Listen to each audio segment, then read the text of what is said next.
Le paradoxe du contrôle, quand vouloir tout maîtriser crée le désordre financier.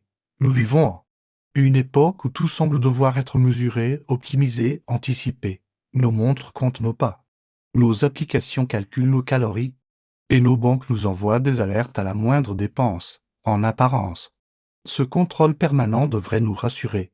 Pourtant, chez beaucoup de Français, il produit l'effet inverse. Plus on veut tout maîtriser, plus on se sent dépassé. C'est ce qu'on pourrait appeler le paradoxe du contrôle. Car derrière le besoin de tout suivre au 000 près, il y a souvent une émotion très humaine, la peur de manquer. On croit qu'en traquant chaque ticket de caisse, on évitera la dérive. On ouvre son application bancaire 10 fois par jour. Comme si le simple fait de regarder pouvait stabiliser la situation. Mais cette hypervigilance fatigue. Elle crée une tension mentale sourde. Un sentiment d'échec à chaque écart budgétaire. Ce n'est plus de la gestion. C'est de la culpabilité comptable. Cette logique du contrôle absolu part pourtant d'une bonne intention, se protéger. Mais elle devient un piège, parce qu'elle installe une relation émotionnelle négative avec l'argent. Chaque dépense devient une menace. Chaque plaisir un risque. On se retrouve à vivre dans une sorte de comptabilité morale, où le moindre achat devient un jugement sur soi, et au lieu de nous libérer, la maîtrise se transforme en angoisse. L'argent, pourtant, n'a rien de moral. Il ne juge pas. Il circule, et il reflète simplement nos priorités, nos besoins, nos émotions du moment. En essayant de tout dominer, on finit par perdre de vue l'essentiel. L'argent n'a pas besoin d'être parfait. Il a besoin d'être compris. La vraie sérénité financière ne vient pas de la précision, mais de la clarté. La différence est subtile, mais essentielle. La précision veut tout contrôler. La clarté veut simplement tout voir, sans s'attacher à tout corriger. Prenons un exemple concret. Camille, 38 ans, salariée, gagne 2300 € net par mois, depuis 2 ans. Elle tient un tableur budgétaire détaillé au centime près. Pourtant, chaque fin de mois, elle ressent de la frustration malgré ses efforts. Il reste peu d'épargne et beaucoup de fatigue mentale le jour où elle décide d'alléger son suivi, de se concentrer sur les grandes catégories plutôt que sur chaque dépense. Quelque chose change. Elle se rend compte qu'elle dépense environ 1100 € pour ses besoins essentiels, 700 € pour ses envies et 500 € pour des achats épars.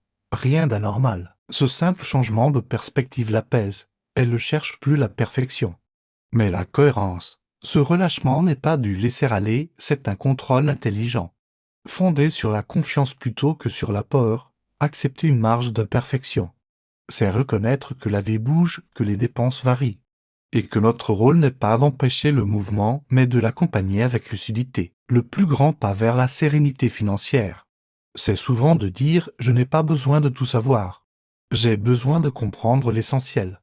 Ce n'est pas un renoncement, c'est une forme de maturité, comme en méditation. La paix vient quand on cesse de vouloir tout contrôler, quand on remplace l'attention du calcul par la confiance dans une méthode simple. Alors oui, notez vos dépenses si cela vous aide, mais n'en faites pas une religion. L'argent calme commence là, quand la rigueur devient au service du bien-être. Et non l'inverse. Le but n'est pas de surveiller, mais de respirer. L'argent ne demande pas votre perfection, il demande votre attention, votre cohérence et un peu de douceur. Et c'est souvent ce relâchement conscient qui ouvre la porte à un équilibre durable de les 3 cercles de clarté. Comprendre où part vraiment votre argent. Pour beaucoup, la gestion de l'argent reste floue, très abstraite. On sait que tout augmente, on sent que le compte fond trop vite, mais on ne sait plus vraiment où passe l'argent. Cette impression de flou est souvent plus angoissante que la réalité elle-même, car l'esprit humain a peur de ce qu'il ne comprend pas. La bonne nouvelle, c'est qu'on peut transformer cette peur en clarté avec un simple exercice visuel. Les 3 cercles. Prenez une feuille blanche et dessinez 3 cercles concentriques. Le premier, au centre, s'appelle essentiel. Ce sont vos dépenses vitales: logement, alimentation, énergie, assurance, transport. Sans elles, votre vie quotidienne ne peut pas fonctionner. Le deuxième cercle, un peu plus large, s'appelle confort. Ce sont les dépenses qui rendent la vie agréable: sorties raisonnables, abon utile, vêtements, loisirs, vacances modestes. Enfin, le troisième cercle, le plus extérieur, s'appelle impulsif. Ce sont les achats spontanés, les petits craquages qui, sur le moment, procurent une émotion agréable mais laissent parfois un goût amer. Cet exercice n'est pas un jugement, c'est une prise de conscience, pendant une semaine ou mieux un mois. Notez toutes vos dépenses et placez-les dans un des 3 cercles.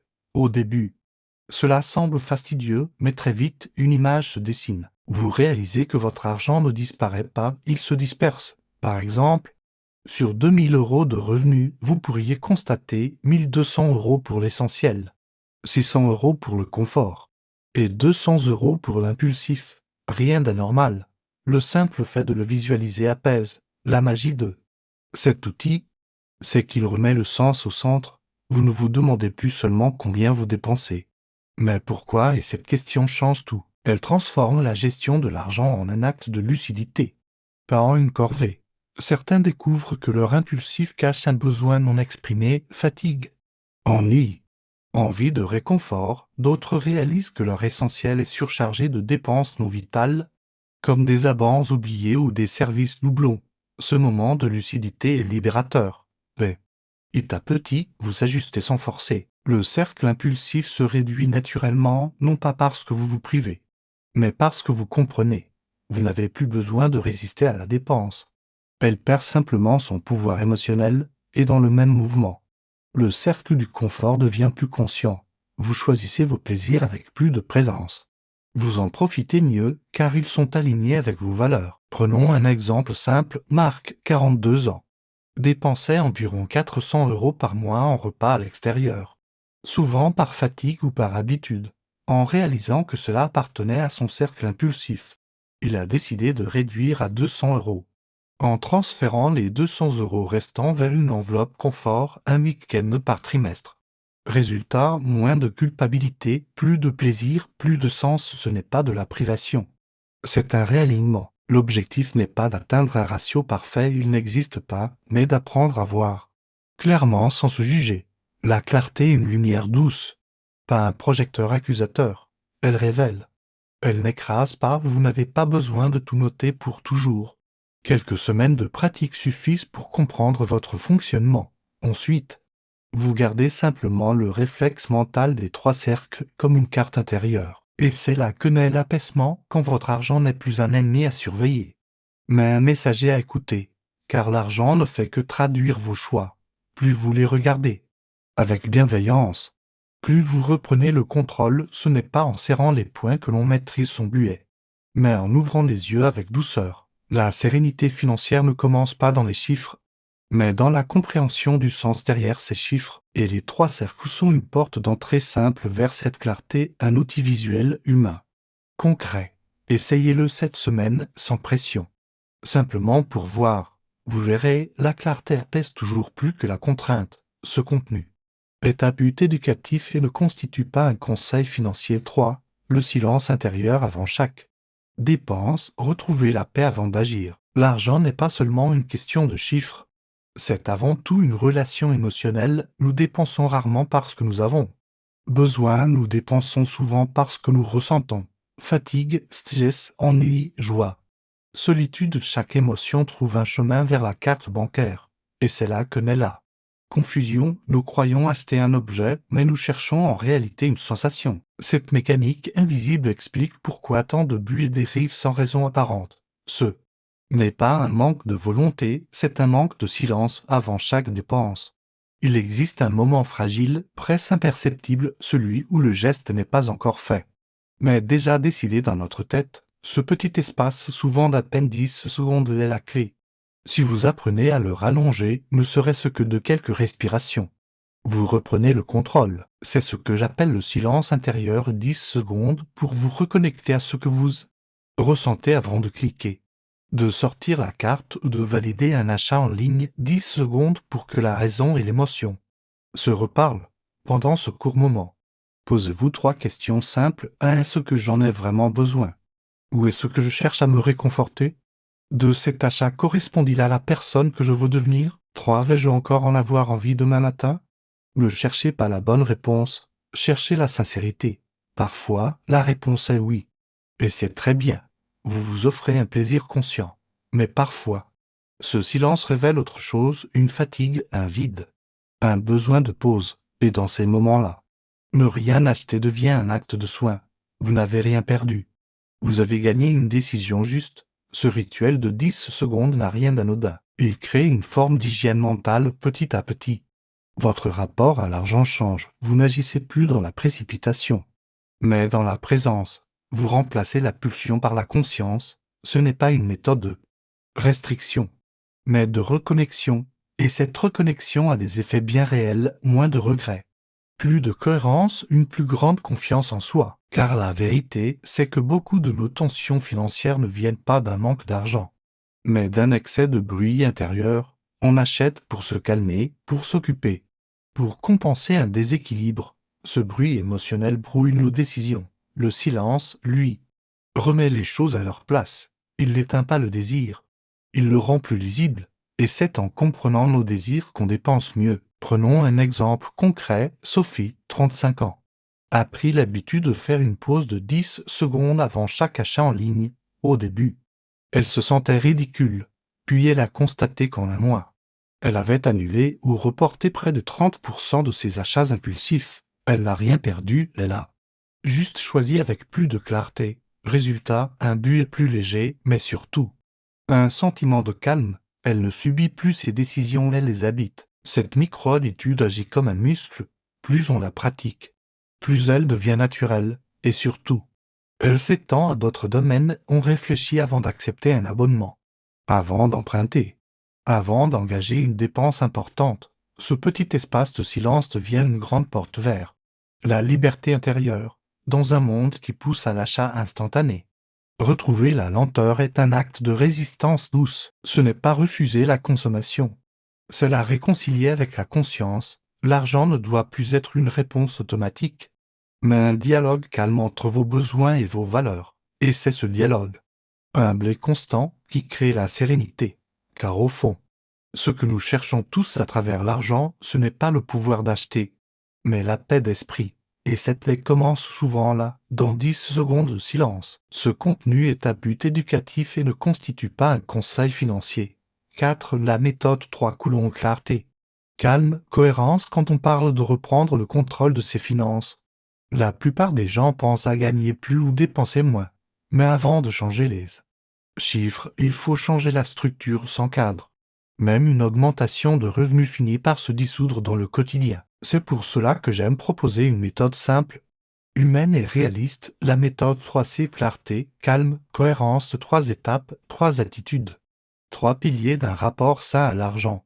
1. Clarté, voir sans juger. La première étape, c'est la lucidité. Vous ne pouvez pas améliorer ce que vous ne voyez pas. Commencez par lister vos flux financiers, salaire, aide, pension, loyer, dépenses fixes et variables, pas pour culpabiliser, mais pour comprendre. La clarté, c'est le contraire du flou, pas de la liberté. Prenons un exemple concret, vous gagnez 2000 € net. Vos charges fixes représentent un 150 € loyer, énergie, assurance, transport, vos dépenses de confort 600 €.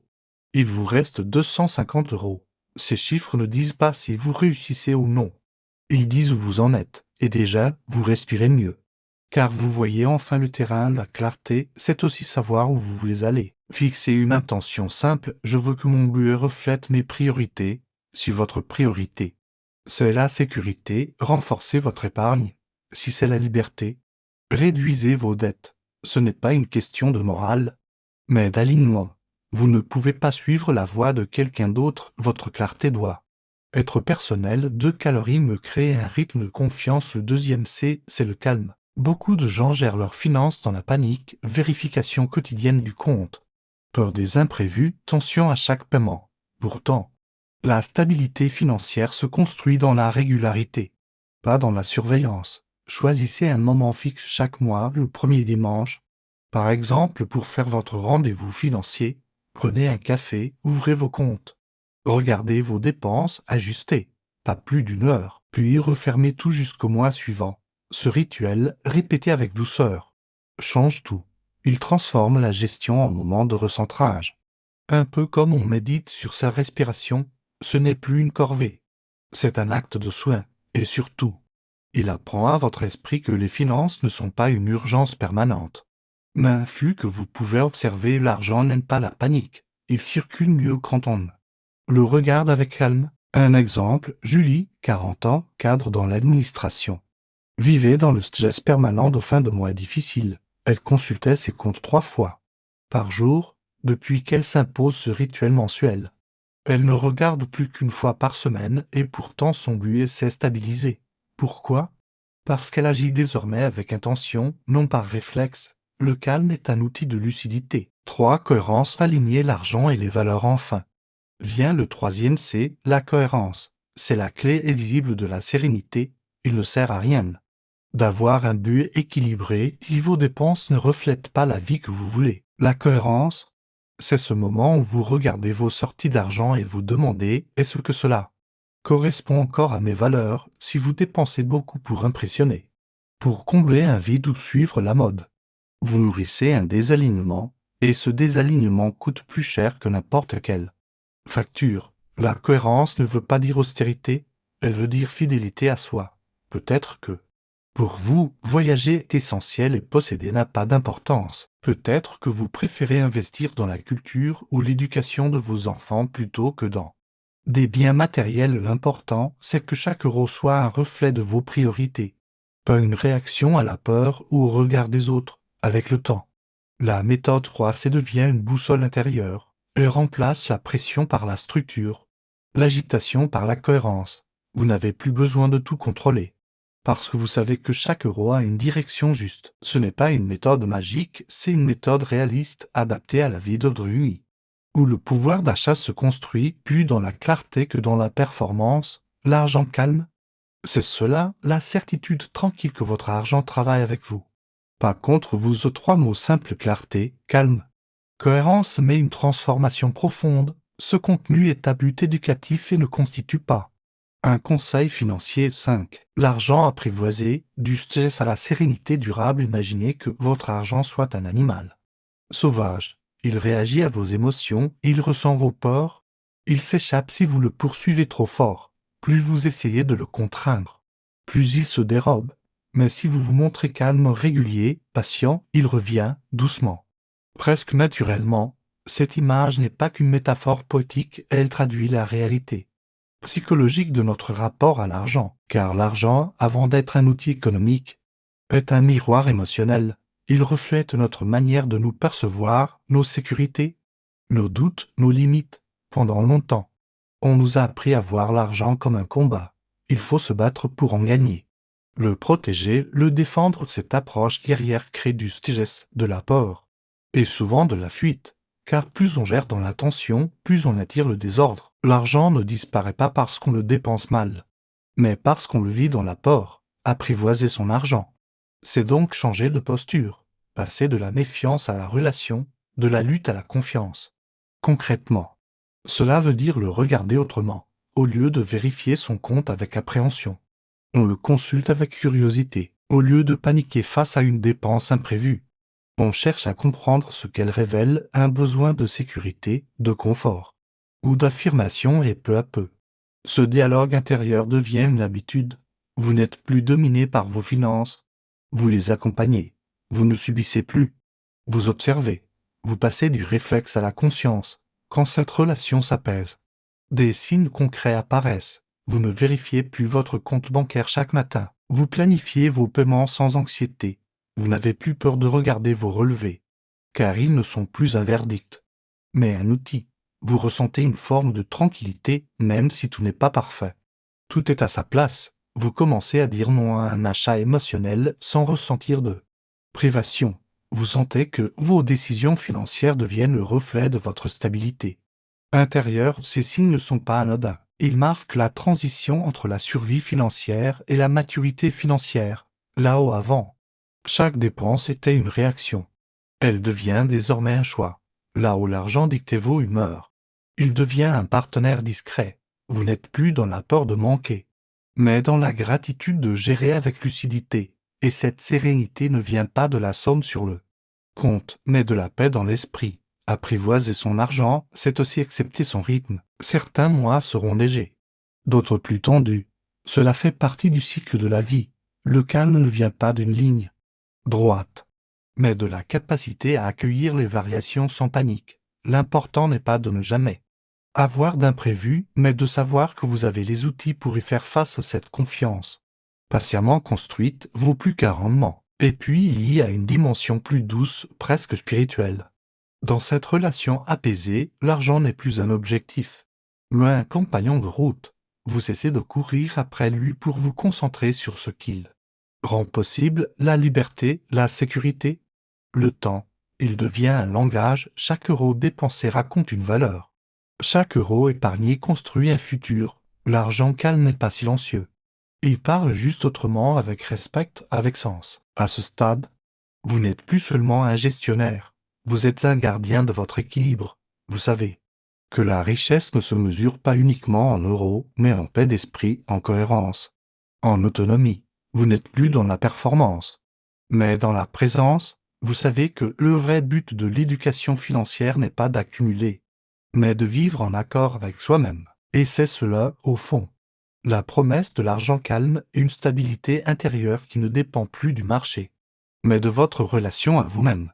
Une paix durable, pas spectaculaire, mais solide chaque fois que vous prenez une décision financière avec conscience. Vous apprivoisez un peu plus votre argent, et comme tout être apprivoisé, il finit par vous faire confiance. Souvenez-vous, la peur fait fuir, la confiance attire. L'argent calme n'est pas celui qu'on retient, c'est celui qu'on comprend. Vous avancez pas à pas,